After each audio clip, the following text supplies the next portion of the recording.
दोस्तों, एक बार फिर से स्वागत है आपका हमारे चैनल राइजिंग सोल में। आज हम बात करेंगे रिचर्ड ओ'कॉनर की बुक रिवायर के बारे में। Change your brain to break bad habits. इंसान खुद को किए वायदों को हमेशा तोड़ता है और फिर पछताता है। खुद की भलाई के लिए किए हुए डिसीजन भी आदमी फॉलो नहीं कर पाता है। आप अपने जीवन को या लाइफ पैटर्न को बदलने की कोशिश करते हैं, लेकिन कुछ दिनों बाद आप वे प्रयास बंद कर देते हैं। ऑथर ने इस बुक में बताया है कि कैसे हम वो चीज़ें करते हैं जो हमारे लिए सही नहीं है। इस बुक में आप अपने दिमाग के उन दो हिस्सों के बारे में जानेंगे जो अंदर आपस में लड़ते हैं। ऑथर ने यह भी बताया है कि हमारे बचपन का क्या रोल है इन बुरी आदतों में। इस बुक में आप जानेंगे सेल्फ कंट्रोल से कैसे डिस्ट्रक्टिव बिहेवियर पर काबू पाया जा सकता है। वीडियो के एंड में उन 12 स्टेप्स के बारे में जानेंगे जो लोगों को उनकी बुरी आदतों से जीतने में मदद करते हैं। क्या आप ब्रेन को रिवायर करने के लिए तैयार हैं? अगर आप इस वीडियो से पूरा फायदा लेना चाहते हैं तो इस वीडियो को एंड तक देखें, और अगर आपने हमारे चैनल को सब्सक्राइब नहीं किया है तो अभी कर लें और बेल आइकन भी दबा दें ताकि आपको आने वाले हर नए वीडियो का नोटिफिकेशन मिल सके। दो दिमाग जो साथ में काम नहीं करते। जैसे ही आप एक चिप्स का पैकेट खोलते हैं या एक सिगरेट जलाते हैं, आपका दिमाग आपको ये करने से मना करता है। आप ये जानते हैं कि सब आपको नुकसान करेगा, फिर भी आप खुद को रोक नहीं पाते हैं। आप नहीं जानते कि आप ये सब क्यों कर रहे हैं जो आपको नुकसान देता है। आप कोशिश भी करते हैं ऐसा ना करने की, लेकिन आप हमेशा नाकामयाब रहते हैं। जो चीज़ें हमारे लिए बुरी हैं या नुकसानदेह हैं, उन्हें करना सेल्फ डिस्ट्रक्टिव बिहेवियर कहा जाता है। यह होता है हमारे उन दो दिमागों की वजह से जो आपस में ठीक से कम्युनिकेट नहीं कर रहे हैं। दिमाग का एक हिस्सा कुछ और करने को कहता है और दूसरा कुछ और। इंसान के पास एक कॉन्शियस सेल्फ है, दूसरा ऑटोमेटिक सेल्फ। ये दोनों आपस में हमेशा अपोजिट डिसीजन देते हैं। हमारा self destructive behaviour automatic self से आता है। यहाँ वह धारणाएं हैं या एजम्पशंस हैं जो हमने पहले से ही मान लिए होते हैं, या बोले तो बायस्ड डिसीजंस हैं। ऑटोमेटिक सेल्फ में ही आपको आपकी पुरानी बुरी आदतें भी मिलेंगी और वो फीलिंग्स और जज्बात जिन्हें आप बाहर लाना नहीं चाहते। और वहीं दूसरी तरफ कॉन्शियस सेल्फ जो चीज़ों को सावधानी से देखने एवं सोच विचार करके डिसीजन लेने के लिए जिम्मेदार होता है। कॉन्शियस सेल्फ ऐसे डिसीजन के लिए काम करता है जो हमें किसी तरह का नुकसान न पहुंचाएं। इसका काम बहुत ही सूक्ष्म है, इसलिए काफ़ी डेटा एनालाइज करके डिसीजन लेता है, पर हमेशा एक ही चीज़ पर फोकस करता है। तब तक ऑटोमेटिक सेल्फ खुद से बहुत सारे बुरे डिसीजन ले चुका होता है। जब तक आपका सेल्फ कॉन्शियस किसी भी चीज़ का डेटा एनालाइज करता है वे क्या नुकसान और फायदे हैं, तब तक ऑटोमेटिक सेल्फ आपको बुरी चीज़ की तरफ धकेल चुका होता है। हम उस हर सोच को, हर मैसेज को ब्लॉक कर देते हैं जो हमारी सोच या दुनिया को देखने के तरीके को चैलेंज करते हैं। जब भी हमें अपने सेल्फ डिस्ट्रक्टिव बिहेवियर के बारे में बोलना होता है, हम उसको अवॉइड करने के तरीके ढूंढते हैं। हम बातों का टॉपिक ही चेंज कर देते हैं। हम अपने बनाए हुए पैराडाइम को सही ठहराने के लिए कुछ भी करते हैं। अगर आप सही में अपने गलत पैराडाइम के बारे में अवेयर होना चाहते हैं तो शुरुआत करें एक डायरी लिखने से। हम अक्सर उन परिस्थितियों और फैक्ट्स को नकारते हैं जो हमारी उम्मीद के मुताबिक नहीं होती। मतलब हम सिर्फ अपने को सही ठहराते हैं, बाकी दुनिया को गलत। अगली बार आप जब किसी बात को लेकर निराश हों तो उस घटना को डायरी में लिखें। पहले लिखें कि आपको क्या रिजल्ट्स की उम्मीद थी और आप क्या चाहते थे। फिर यह लिखें जो रिजल्ट आया है। फिर अपनी सोच और रिजल्ट्स को एनालाइज करें और देखें ऐसा क्या है जो आपने नहीं किया या गलत किया। उदाहरण के लिए, जैसे आपको स्कूल में अच्छे रिजल्ट्स की उम्मीद तो थी, लेकिन असल में आप पढ़ाई को अक्सर टालते रहे। उसका परिणाम यह हुआ आपका रिजल्ट बहुत ही एवरेज आया। आपके बायस पैराडाइम ने सोचा कि आप अच्छा रिजल्ट लाओगे, जो कि सही नहीं था। अब अगर आप ये नोट करके रिजल्ट से पहले अच्छी प्रिपरेशन करें तो आप ध्यान देंगे कि आपकी परफॉर्मेंस बेहतर होगी, क्योंकि आपने अपने पैराडाइम में बदलाव किया है और अपनी कॉन्शियस सेल्फ से सोचा है और किया है। Waving the red flag. अक्सर अपने बच्चों को रोते या नखरे दिखाते देखा होगा। यह एक अटेंशन पाने का सबसे असरदार तरीका है। आपने देखा होगा कि कुछ एडल्ट्स भी अटेंशन पाने के लिए नखरे या एटीट्यूड दिखाते हैं। ये वही लोग हैं जिनमें सेल्फ डिस्ट्रैक्शन बिहेवियर होता है। जैसे बुल फाइट में प्लेयर बेल को रेड फ्लैग दिखाकर बेल के ध्यान को अपनी ओर खींचता है, उसी तरह कुछ एडल्ट्स भी नखरे या एटीट्यूड दिखाकर कुछ ऐसी चीज़ या हरकत करते हैं जिससे दूसरे लोगों का ध्यान उन पर जाता है।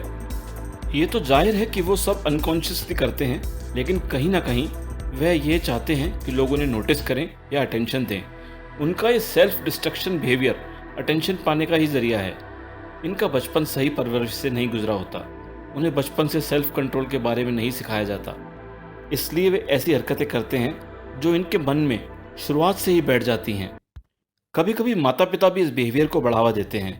दूसरा कारण ये भी हो सकता है कि उन्हें अपने माँ बाप से दूरी महसूस होती है और उन्हें लाइफ में गाइडेंस और रिस्पेक्ट की कमी मिलती है। इसीलिए उनमें थोड़ी हीन भावना या इन्फीरियरिटी कॉम्प्लेक्स हो जाता है, जिसे वो छुपाने के लिए ऐसी हरकतें करते हैं। ये लोग दूसरे लोगों से प्यार पाने की कोशिश करते हैं और जब वो उन्हें नहीं मिलता तब ये निराशा सेल्फ डिस्ट्रक्टिव बिहेवियर के रूप में बाहर आती है। वह फिर खुद को नुकसान पहुंचाने का काम करते हैं, उस उम्मीद में कि उन्हें कोई करने से मना करेगा। कोई भी माता पिता ऐसा ही करेंगे, लेकिन अक्सर ये किसी के भी रोकने पर बात नहीं मानते हैं। सेल्फ डिस्ट्रक्शन बिहेवियर होने के अलावा इनके रिलेशनशिप्स भी अच्छे नहीं होते हैं। ये रेड फ्लैग व्यूअर्स अटेंशन पाने के लिए ड्रग्स, शराब या आत्महत्या तक का भी प्रयास करते हैं। उन्हें डर होता है कि वो शायद दुनिया में नकारे जाएंगे, क्योंकि जब वो बच्चे थे वो तब भी निगलेक्टेड थे। इसलिए वो खुद को या दूसरों को नुकसान पहुंचाकर लोगों के अटेंशन को मैनिपुलेट करते हैं। लेकिन ये रेड फ्लैग व्यूअर्स जानते हैं कि उन्होंने अटेंशन गलत तरीके से पाई है, तभी वे अंदर से कभी संतुष्ट नहीं होते। जिन्हें सेल्फ डिस्ट्रक्शन या कुछ बुरी आदतें हैं, उन्हें दो बातों पर ध्यान देना चाहिए। जैसे एक्सरसाइज करने से आपकी मसल्स उभरती हैं, वैसे ही सेल्फ कंट्रोल और विल पावर से आप एक्सरसाइज करके मजबूत बन सकते हैं। यही वे एबिलिटीज़ हैं जो आपको सेल्फ डिस्ट्रक्शन या बुरी हैबिट से बचाती हैं। वह कौन सी ऐसी बुरी हैबिट्स हैं जो आप छोड़ना चाहते हैं? यहाँ आपको बहुत यूनिक टिप्स बताए जा रहे हैं, लेकिन पहले आप ये खुद से पक्का करें कि आप सच्चे मन से करेंगे। आप प्रयास करें कि आप खुद अपनी पुरानी आदतों के पास जाना नामुमकिन कर लें। फिर आप अपनी इस प्रोग्रेस को अपने आसपास के लोगों को बताना शुरू करें। फिर अगर आप उन्हें इसके बारे में बताना बंद करेंगे तो वे खुद आपके बारे में जानने आएंगे। दूसरा तरीका है अनचाही चैरिटी का। आप जब भी अपनी किसी पुरानी आदत पर वापस जाएं तो अपने क्रेडिट कार्ड से पैसे वहाँ पर चैरिटी में दें, जैसे कोई पॉलिटिकल डोनेशन या जो भी आपको बेहद नापसंद हो। अपनी विल पावर को मजबूत करने का दूसरा तरीका है उन चीज़ों को अवॉइड करना जो आपको ट्रिगर करती हैं। ये छोटी छोटी चीज़ें भी हो सकती हैं, जैसे आप उन रास्तों से और उन लोगों से बचें जो आपको ड्रिंक करने के लिए प्रोत्साहित करते हैं। जैसे आप अपना रूट ही बदल लें ताकि बीच में वो बार ही ना मिले जहां आप अक्सर जाया करते थे। अपने सर्कल में लोगों को बताएं कि आप ड्रिंक करना छोड़ रहे हैं। अगर वे आपके डिसीजन की कदर नहीं करते तो आपको उनसे दूरी बना लेना अच्छा है। जब भी आप अपनी किसी लत जैसे स्मोक या ड्रिंक के आगे हार मानने लगें तो आप ये याद करें कि कितनी मेहनत से आपने ये प्रोग्रेस की है। उस उम्मीद पर कायम रहें कि पुरानी हैबिट्स को वक्त के साथ छोड़ना और आसान हो जाता है। मानसिक और शारीरिक रूप से अपने आप को प्रिपेयर करें कि इसमें बहुत समय लगने वाला है। अपना मनोबल कभी न गिरने दें।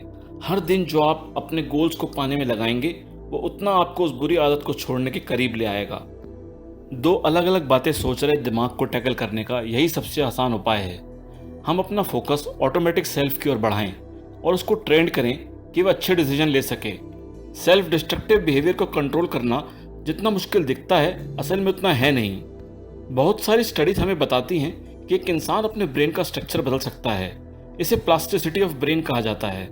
जब आप अपने डिस्ट्रक्टिव बिहेवियर को बदलने के तरीके सीखते हैं तब आपके ब्रेन में नए कनेक्शंस बनते हैं। ये नए कनेक्शंस उन पुराने कनेक्शंस का पैटर्न चेंज करते हैं जिसमें आपकी पुरानी बुरी आदतें जैसे सिगरेट, शराब पीने की आदत का पैटर्न चेंज होता है। नए ब्रेन सेल्स कनेक्शन को यदि आप कंसिस्टेंट रूप से फोकस रखेंगे तो आप इन्हें ऑटोमेटिकली आसानी से कर पाएंगे। लेकिन आप अपनी अच्छी हैबिट्स को रोज और लंबे समय तक प्रैक्टिस नहीं करेंगे तो आप अपनी बुरी हैबिट्स को कभी नहीं बदल पाएंगे। द ऑटो डिस्ट्रक्ट मैकेनिज्म, जैसे कि आपको पहले बताया कि ऑटोमेटिक सेल्फ हमें कंफर्टेबल, खुश और कॉन्फिडेंट रखने के लिए अपना काम करता है। ये हमारी कॉन्शियस सोच के बगैर ही हमारे लिए डिसीजन ले लेता है। ये ऑटोमेटिक सेल्फ हमसे वह काम करवाता है जो शॉर्ट टर्म के लिए तो हमें खुशी देते हैं, पर इसके लॉन्ग टर्म रिजल्ट्स अक्सर नुकसानदायक होते हैं। इसकी वजह है कि ऑटोमेटिक सेल्फ हमारे बायस असम्पशंस और कई चीज़ों की नॉलेज की कमी से प्रभावित होकर काम करता है। ऑटोमेटिक सेल्फ की पकड़ डिस्ट्रक्टिव बिहेवियर पर इतनी स्ट्रॉन्ग क्यों होती है, उसको समझने के लिए हम अपने सोचने के तरीके के बारे में बात करते हैं। अपनी लाइफ में जो कुछ हम अपने एक्सपीरियंस से सीखते हैं, मतलब हम क्या करेंगे तो हमें क्या मिलेगा, हर काम और उससे मिलने वाले रिजल्ट्स का पैटर्न बनाते हैं ताकि हमारी लाइफ प्रेडिक्टेबल हो सके। इन्हीं पैटर्न्स को मैनेज करने के लिए हम जो स्ट्रक्चर बनाते हैं उसे पैराडाइम कहते हैं। लाइफ और रियलिटी के बारे में सोचने का तरीका ही पैराडाइम है। धीरे धीरे ये हमारे अंदर पैठ बना लेता है। ये हमारी ज़िंदगी की परमानेंट सोच का हिस्सा बन जाता है। हम नज़दीक भी उन्हीं लोगों के होते हैं जो हमारी तरह ही सोचते हैं या हमारे विचारों को सपोर्ट करते हैं। अक्सर देखा गया है कि हम उन लोगों से दूरी बना लेते हैं जो हमारी सोच वाले नहीं होते या हमारी सोच को चैलेंज करते हैं। अगर कोई हमारी वीकेंड पार्टी और ड्रिंक्स को सपोर्ट नहीं करता तो हम उससे दूर हो जाते हैं, और वहीं जो बार या क्लब में जाने वाले लोगों से हमारी दोस्ती बढ़ जाती है। अगर हमारे घर के लोग और दोस्त हमसे बोलें कि वे हमारी इन आदतों से परेशान हैं या वो उनके लिए चिंता का कारण है, तो हम उनको सहमति तो दिखाते हैं, लेकिन हम तब्दील नहीं होते, क्योंकि हम अपनी सोच में कॉन्शियस नहीं होते। हमारी कॉन्शियस सेल्फ को हमारी गलत सोच या प्रॉब्लम को सोल्व करने का मौका ही नहीं मिलता। You are hooked. जब इंसान के पास सेल्फ कंट्रोल नहीं होता तभी उसे कुछ आदतें लग जाती हैं। अक्सर ये बुरी आदतें ही होती हैं और अक्सर एक्सट्रीम रहती हैं, जैसे बहुत ज़्यादा या बहुत कम खाना या बिना सोचे समझे शॉपिंग करना और भी बहुत कुछ। और जिस दिन वो आपको करने को नहीं मिलता आप बहुत बेचैन हो जाते हैं। तब पता चलता है कि आप उसके एडिक्ट हो चुके हैं। अगर आप उस आदत को बंद करते हैं तो आपको गुस्सा, बेचैनी और नींद न आना जैसे लक्षण महसूस होते हैं।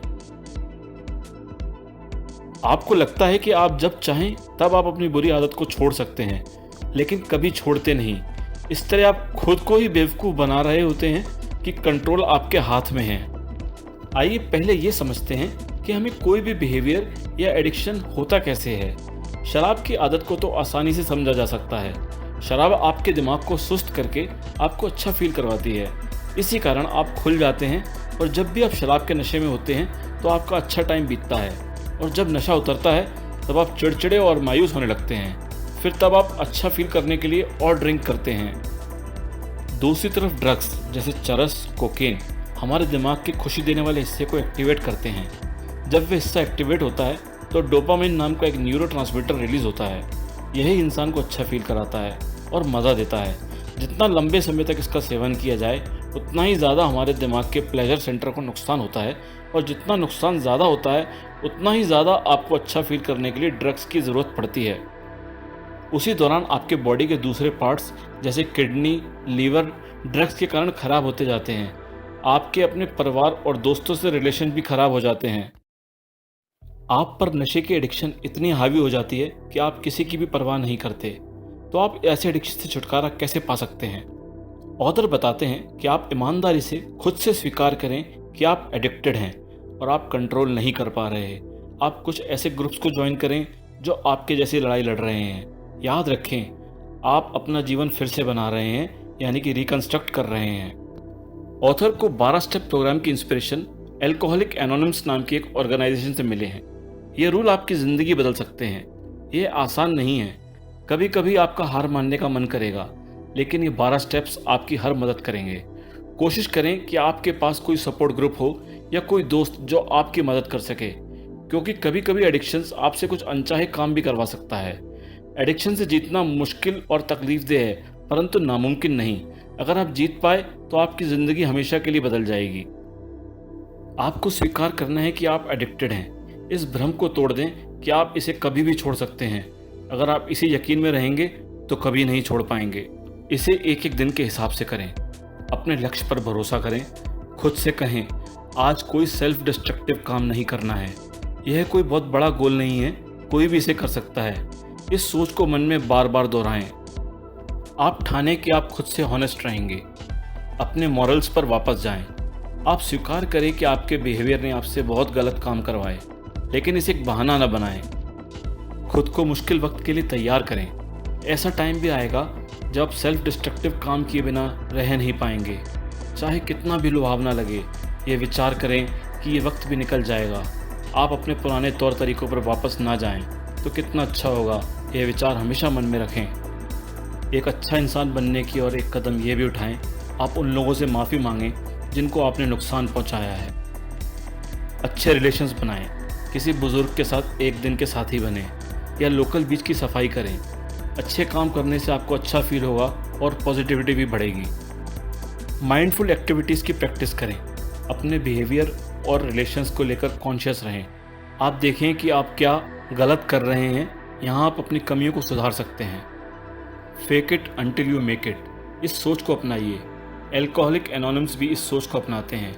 अगर आपने अभी शुरुआत की है तो आप मोटिवेशनल स्पीचेस को सुनें, मीटिंग्स अटेंड करें, मोटिवेशनल लाइंस को दोहराएं, अपनी डेली रूटीन का हिस्सा बनाएं और इसे फ्लो में करिए। जैसे इसको आप रेगुलर करेंगे, ये आपकी लाइफ का हिस्सा बन जाएगा। आपको कभी इन पर भरोसा ना भी हो तो भी ये प्रोसेस जारी रखें, एक दिन अवश्य सफल होंगे। अगर आपके पास कोई सपोर्ट ग्रुप नहीं है तो कोई स्पॉन्सर चुनें, वे आपको बिना जजमेंट किए हुए आपकी पूरी बात सुनेंगे। अगर स्पॉन्सर भी नहीं है तो आप वीडियो बना सकते हैं या डायरी लिख सकते हैं, इसमें आप अपनी फीलिंग एक्सप्रेस करें। शॉर्ट टर्म गोल्स पर ध्यान दें, लेकिन दिमाग में लॉन्ग टर्म गोल्स को भी रखें। शॉर्ट टर्म गोल्स मुश्किल नहीं लगेंगी, लेकिन यही आपको लॉन्ग टर्म गोल अचीव करवाएंगे। शॉर्ट टर्म गोल्स रोज़ आपको रोकते हैं सेल्फ डिस्ट्रक्टिव रास्ते पर जाने से। यही आपके ब्रेन को मौका मिलता है खुद को रिवायर करने का। धीरे धीरे आपका ब्रेन खुद को ढाल लेगा कि वह डिपेंडेंट ना रहे किसी बुरी आदत का या नशे का। जैसे जैसे आप आगे बढ़ते जाएंगे, अपने एडिक्शन से दूर होना आसान हो जाएगा। लास्ट में प्रैक्टिस करते रहें, रिपीटिशन ही सबसे ज़रूरी है। पुरानी बुरी हैबिट्स ने आपके दिमाग में जो कनेक्शन बना ली हैं, हर रोज़ अच्छी हैबिट्स की प्रैक्टिस करें, उन्हें बार बार दोहराएं ताकि उनके अच्छे और नए कनेक्शन मजबूत हो सकें। आपने सीखा कैसे दो माइंड जिम्मेदार हैं आपकी उन आदतों के लिए जो आपके लिए सही नहीं हैं। आप खुद को कैसे वो सब करने से रोक सकते हैं जो सही नहीं है। इसके लिए हमें ब्रेन को ट्रेन करना होता है। आप ब्रेन को ट्रेन करके रिवायर भी कर सकते हैं। 12 स्टेप प्रोग्राम से आप खुद में सुधार ला सकते हैं, लेकिन आपको बहुत मेहनत करनी होगी। अच्छी आदत और परिश्रम से ही आप अपने ब्रेन को रिवायर कर पाएंगे। दोस्तों, कैसा लगा आपको हमारा वीडियो? प्लीज़ कमेंट करके ज़रूर बताएं ताकि हम अपने आने वाली वीडियोस में और सुधार ला सकें। अगर हमारा वीडियो आपको अच्छा लगा हो तो लाइक ज़रूर करें। अगर आपको लगता है कि वीडियो किसी के काम आ सकता है तो उसके साथ ज़रूर शेयर करें। थैंक यू दोस्तों, मिलते हैं अगले वीडियो में।